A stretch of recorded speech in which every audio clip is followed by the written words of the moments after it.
Nasimulan ko na. Hindi, Pasa ko na sa inyo yung baka gusto mo si Kong. Kong, gusto mo, kung nabitin ka, guest ka ulit sa amin. Feeling ko. Gusto mo tuloy mo sa play-by-play. Sports naman. Feeling ko marunong mag-basketball si Kong kasi medyo matangkad Pwede. siya. Oh, magaling pwede. siguro. But thank you again. Thank you to Sean, to Regina, and to Pauline, and also to Agri Party List Representative, Congressman Manuel Verdi. Thank you, Paul. Thank you.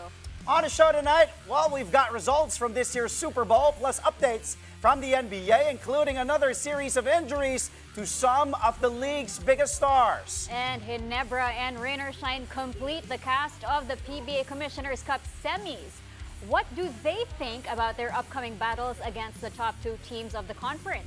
I'm Andre Felix, and I'm back. And I'm Shaska Litangala. Welcome back. Thank you. And here's tonight's play-by-play. The show by Mamoy Lee. Puts it on. Unbelievable. Gemma on the left side. Oh, the pass! Stuck in another one. Bacunas rejecting Esteban for the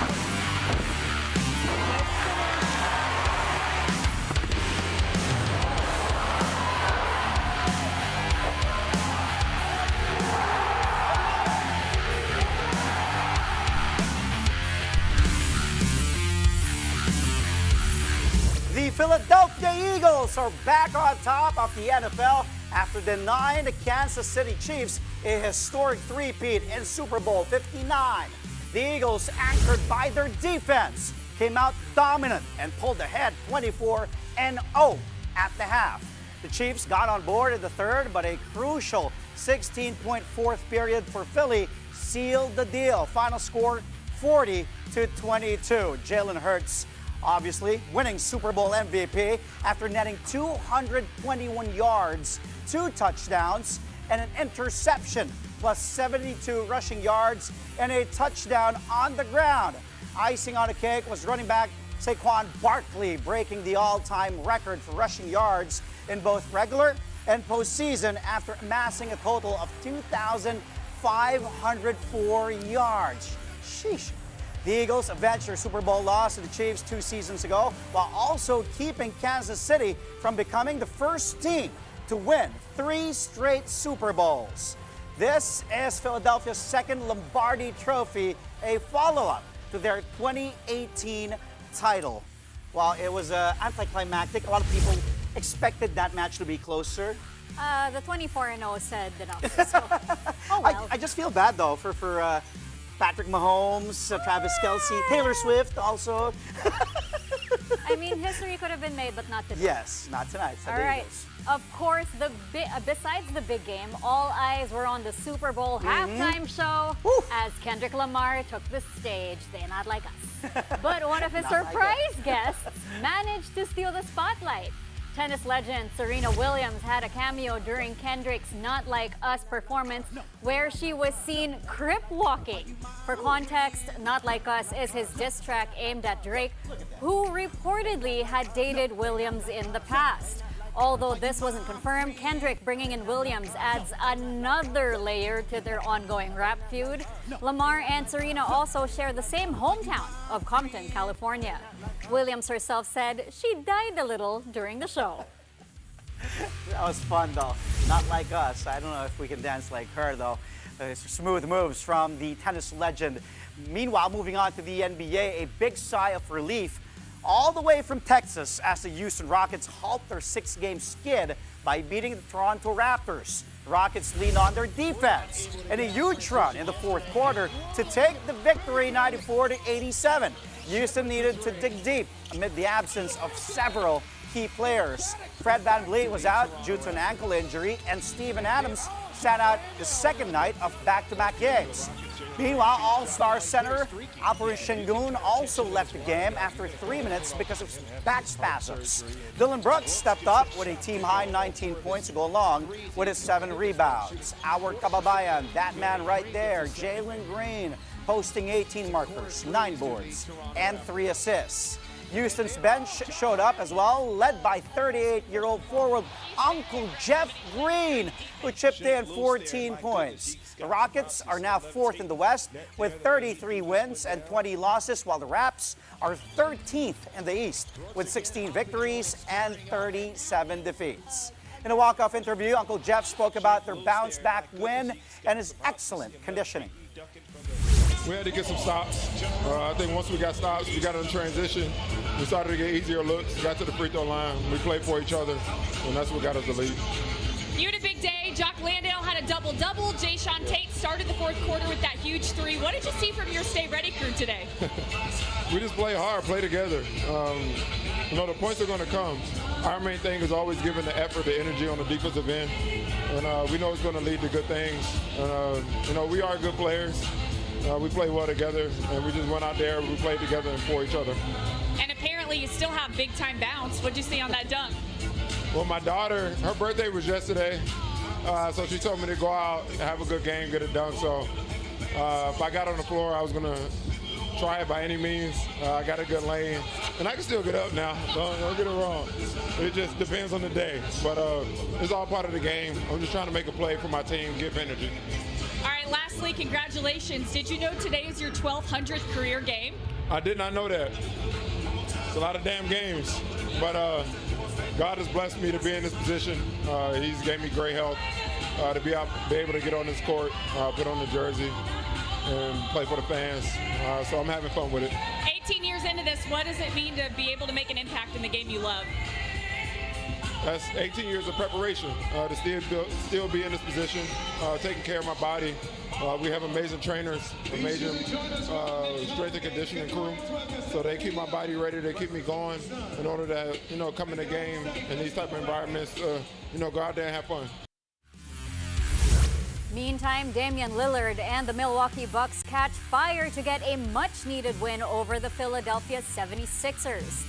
After 22 lead changes in the first 27 minutes, the Sixers finally withered and fell behind by as many as 25 points. Philly tried to fight back, but Milwaukee managed to hold on for a 135-127 victory. The Bucks drained a season-high 24 three-pointers, 8 coming from Lillard. Dame Time finished with his own season-high 43 points to go with 7 rebounds, 8 assists, and 2 steals. The veteran point guard out-dueled Tyrese Maxey, who dropped 39 markers in a losing effort. The Bucks have been trying to break out of a slump. This is just their second win in their last 7 outings. Milwaukee is currently 5th in the East with 28 wins and 23 losses. Philly is 11th with 20 victories and 32 defeats. After the match, Lillard and Bucks head coach Doc Rivers talked about Dame's aggressive approach, both as a scorer and playmaker. I told Dame that he needs to be an aggressive scorer and an aggressive playmaker. And that's a hard thing to do. And I thought he did that tonight. I thought his downhill attacks to create another buckets were great, and then that led him to his shooting. I thought Kuz did the same thing. Like I have a favorite play in the game. Kuz gets a rebound and breaks out with pace, throws it to Bobby, dives. Bobby gets. I mean, that's the pace that Kuz can create for us. So those two things stood out to me. Yeah, he said it to me right after we did starting lineups. You know, I'm usually the first person to walk up with him with the board before he gave us the first play. And as soon as I walked up, he was like, you need to, you know, be aggressive scoring and making plays. You need to lead us in points and assists, you know. And that was something that I kind of understood already, you know, knowing that Giannis wasn't going to be on the floor. But him saying it to me, you know, I guess it kind of, you know, made something go off my head like, all right, I have to, you know, it just kind of brought it back to the forefront, I guess, right before the tip. But I think, you know, he was spot on. That's the way it has to be. That doesn't mean go out here and, you know, think that I got to shoot every ball or anything like that. It's just, you know, be more assertive and make sure that I stay in control of the game and, you know, put myself in position to be making the decisions to create good possessions and control the game. And I felt like that was what I did. The Bucks managed to beat the Sixers even without Greek freak Giannis Antetokounmpo. The Greek Freak is just one of several NBA stars bitten by the injury bug as the mid-season approaches. Giannis has already missed 4 straight games due to a left calf strain, and the Bucks say he'll be out for a week and is expected to miss the next 2 games. This also means Giannis will sit out this weekend's All-Star festivities. The league will now have to find a replacement for the Greek Freak, who is a starter and the leading fan vote getter this year. Antetokounmpo last played a week ago against the Memphis Grizzlies. Dallas Mavericks star Anthony Davis will also miss multiple weeks because of a left adductor sprain. NBA insider Shams Charania reports that AD's absence could stretch to a month. Davis suffered the non-contact injury in the third quarter of his first game for the Mavs last weekend. This spoiled AD's otherwise stellar debut against the Houston Rockets after notching 26 points, 16 rebounds, 7 assists, and 3 blocks in 31 minutes. Meanwhile, Philadelphia 76er star Joel Embiid reveals he might need another surgery this offseason for the left knee that has been bothering him since last year. The former MVP believes another surgery and a long recovery period could be required if he won't feel better by the end of the season. Embiid was limited to 39 games last year due to a torn meniscus in his left knee. After undergoing surgery, the 7-time All-Star acknowledges that he might not have gotten enough time to recover. Embiid has been in and out for the Sixers this year, appearing in just 15 games. Coming up here on the show, Laker fans' joy about getting a new big man proves to be short-lived. That's after LA scrapped its deal to acquire big man Mark Williams from the Charlotte Hornets. Find out why when Play-by-Play returns only here on One News.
And we're back. Thank you for joining us here on Play-by-Play only on One News.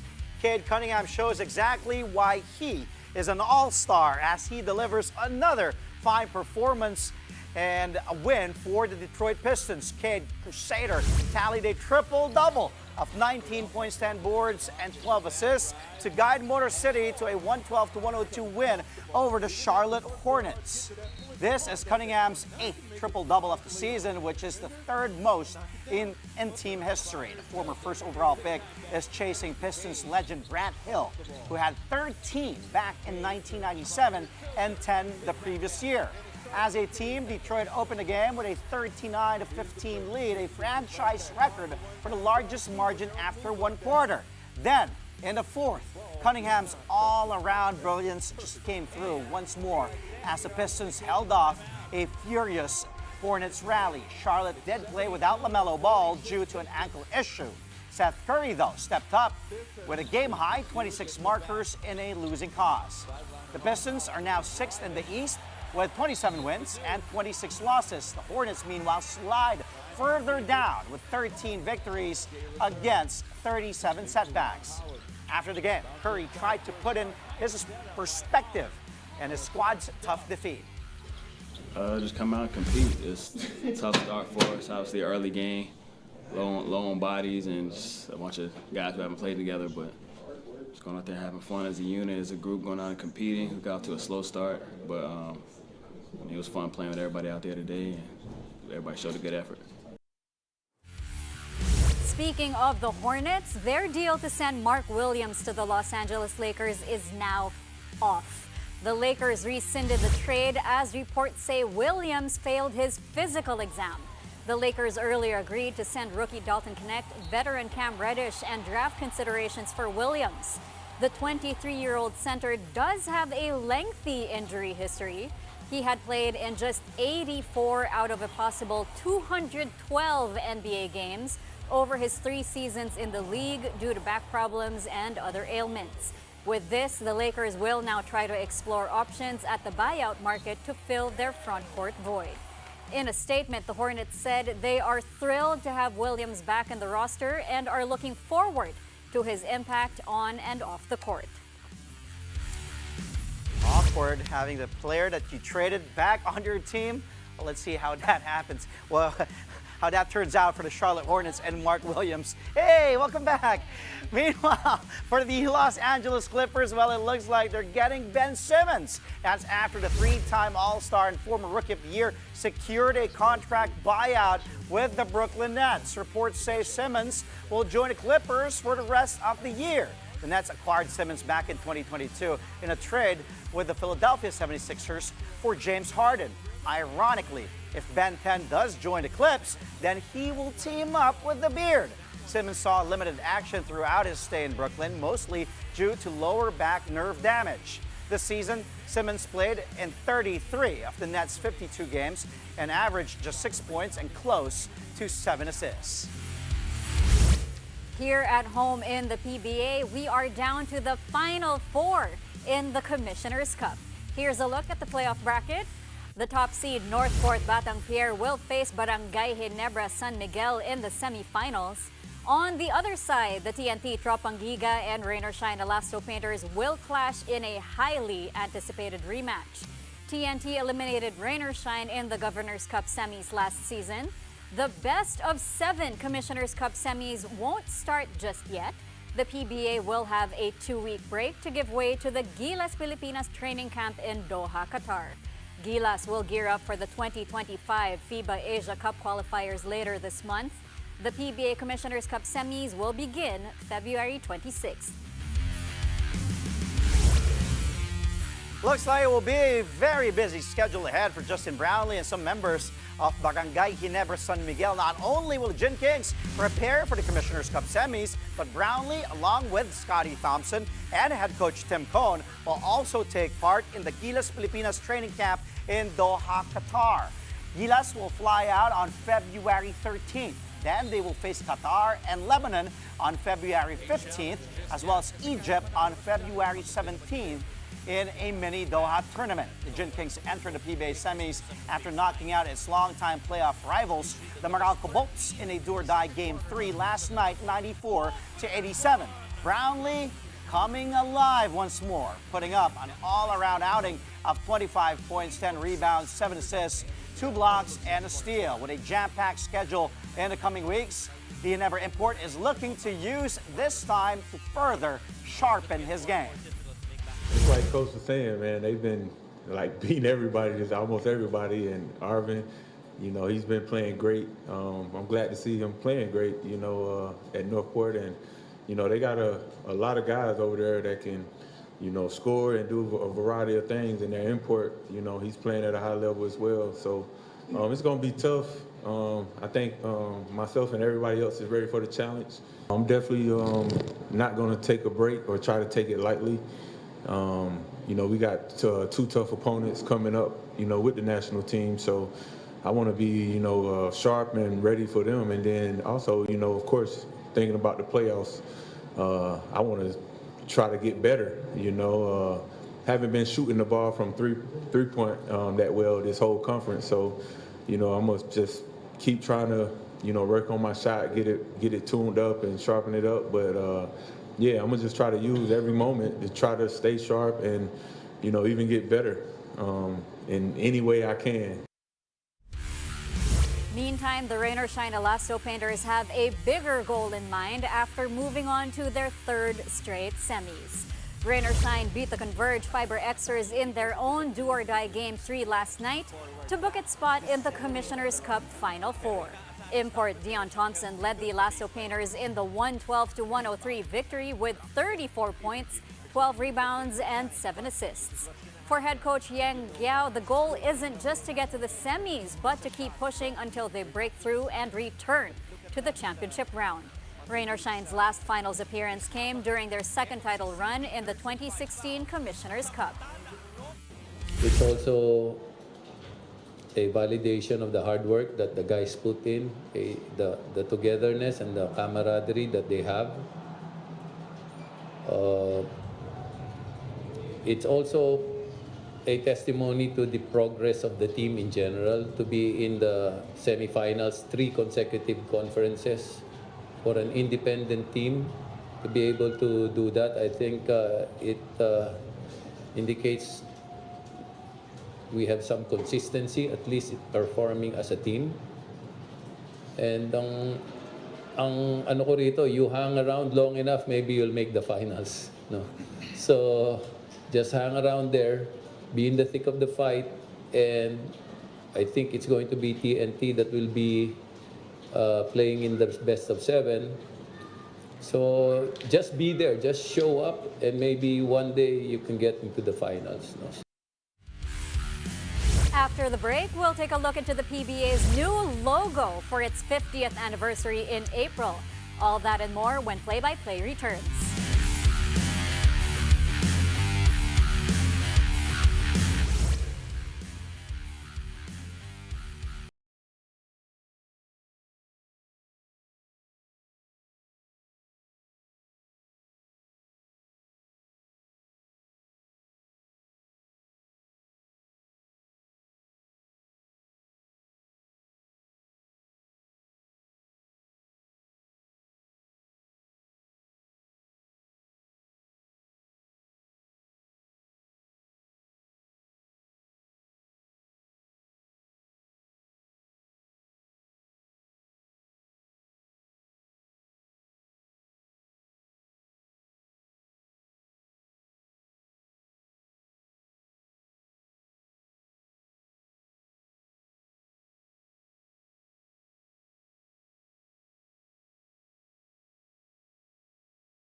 Welcome back. You're watching Play-by-Play on One News.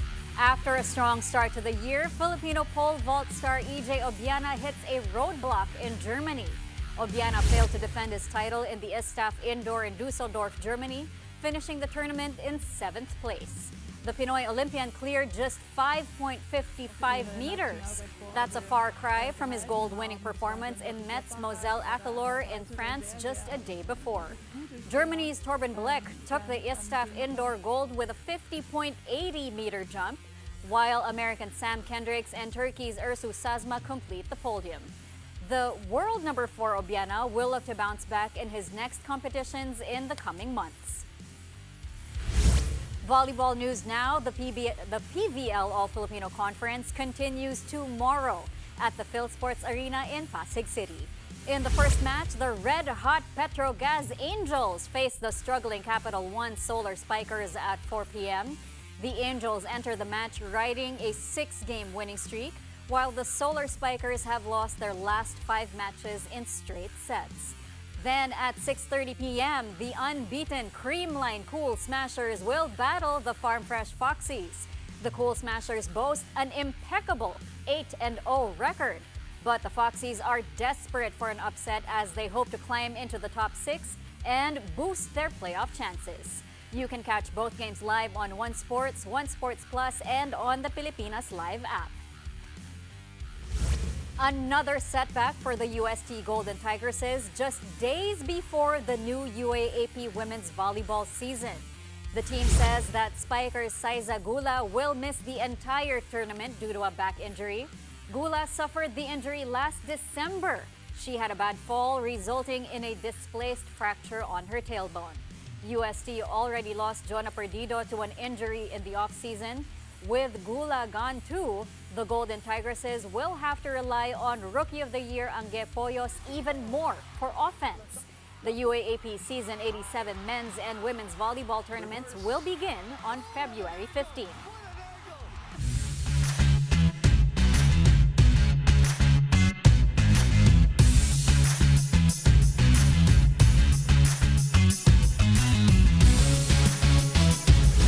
Okay, let's go back to the big screen. I am back. Time for some highlights with the NBA and the PBA. Let's start off in the NBA. The Pistons and the Hornets. KJ Simpson with a miss. Rebounded by Jalen Duren. Off to the races are the Pistons. Here's Cunningham navigating the lob. Durham, woo! That's why Pistons, one of the hottest teams. And take a look at the score here. 72-46.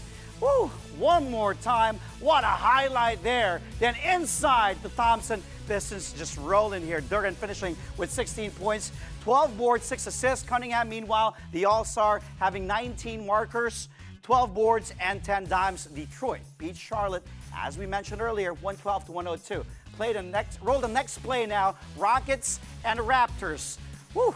Well, we start off with that play from the big man, Jock Landale, but that's not a play. We go to the highlight where Landale will get, that's a slam dunk right there, but that's not the highlight just yet. It's just the appetizer. Let's take a look at the next play here.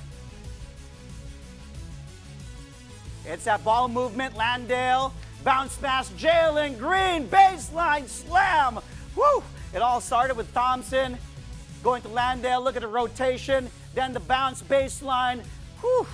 Over Chris Boucher. What a pass by the big man, Jock Landale, to kababayan Jalen Green. Green had 18 points, 9 boards, 3 assists. Houston snaps a 6-game losing streak by beating Toronto 94-87. Now, let's head local, back here at home in the PBA. Andre Karakut hitting on the brakes. Ooh, dropping. Jordan heading. Did you see that? We got to watch that play again. Look at Karakut going left. Oh, and look at heading, touching earth. Touching dirt there. And Andre Karakut, and look at the rain or shine bench, loving that play from the former LaSalle Green Archer as he scored 14 points as rain or shine moves on to the semis 112-103. Okay, on to the last play. Ginebra Meralco. Woo! I think that started too fast, too early. Let's go back again and look at the Ginebra crowd. Of course, 6-man. It's Brownlee, finds his fellow big man, jump it like it's hot with a 2-hand flush over Meralco.